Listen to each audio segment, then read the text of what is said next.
Olá, seja bem-vindo ao canal Controversando. Nesta ocasião, quero conversar com você sobre um tema extremamente polêmico.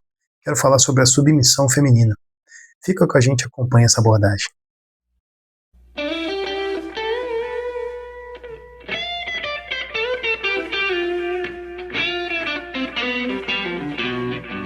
Olá, sou o pastor Cremilson Meireles e, como destacamos no início, vamos tratar de um assunto extremamente polêmico, a submissão feminina. Geralmente, quando se trata desse assunto nas igrejas, as mulheres se incomodam, porque é um tema que não é muito bem-vindo, talvez por conta de influências culturais ou mesmo ideológicas. Mas a gente precisa abordar essa questão biblicamente e deixar de lado esses aspectos culturais e eh, oriundos de outros segmentos. Precisamos falar a respeito do que a Bíblia nos ensina. E eu quero ler com você 1 de Pedro, no capítulo de número 5, lá no versículo de número 5, onde o texto bíblico diz assim: semelhantemente, vós, jovens, sede sujeitos aos anciãos, sede sujeitos uns aos outros, e revestivos de humildade, porque Deus resiste aos soberbos, mas dá graça aos humildes. Perceba que a palavra aqui, traduzida como ah, sede sujeitos, que dirigida inicialmente aos anciãos, é o termo grego hypotasso, que dá a ideia de ser subordinado, de colocar-se abaixo, sob a liderança de alguém. Um termo de origem militar que traduz essa ideia de liderança. Interessante que isso é colocado aqui não num contexto de vida conjugal, mas numa relação comunitária, da igreja.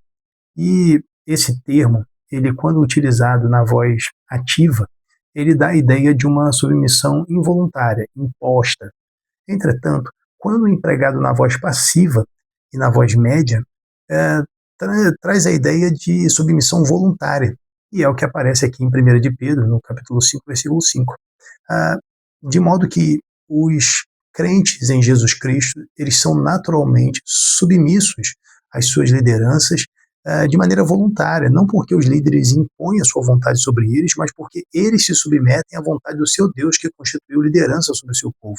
Por isso, a observação aqui do apóstolo de que Deus resiste aos soberbos, pois não se submeter àquilo que Deus constituiu seria, na verdade, uma falta de humildade, uma atitude de altivez, contrariando aquilo que as Escrituras nos orientam em relação à nossa conduta. De igual modo, quando nós vamos a Efésios, lá no capítulo 5, Efésios capítulo 5, versículo 22, o versículo que geralmente assume a posição central nesse conflito, o texto diz assim: vós mulheres, sujeitai-vos a vossos maridos como ao Senhor. Interessante que nesse texto, o termo hipotasso, ele é empregado na voz média.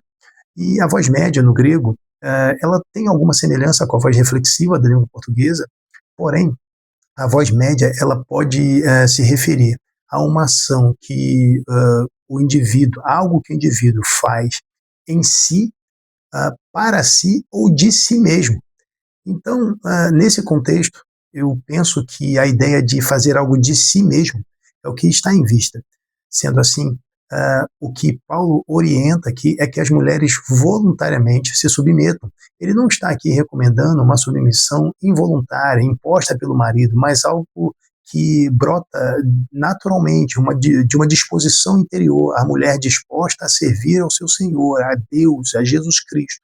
Ela reconhece a liderança do seu marido. A submissão aqui não se trata de uma obediência cega, não se trata, na verdade, de um serviço hierarquizado, não se trata de servilismo, mas eu gosto da definição que John Piper apresenta sobre isso. John Piper, ele diz o seguinte, que a mulher ela deve possuir uma disposição para ceder à autoridade do marido e uma inclinação a seguir a sua liderança.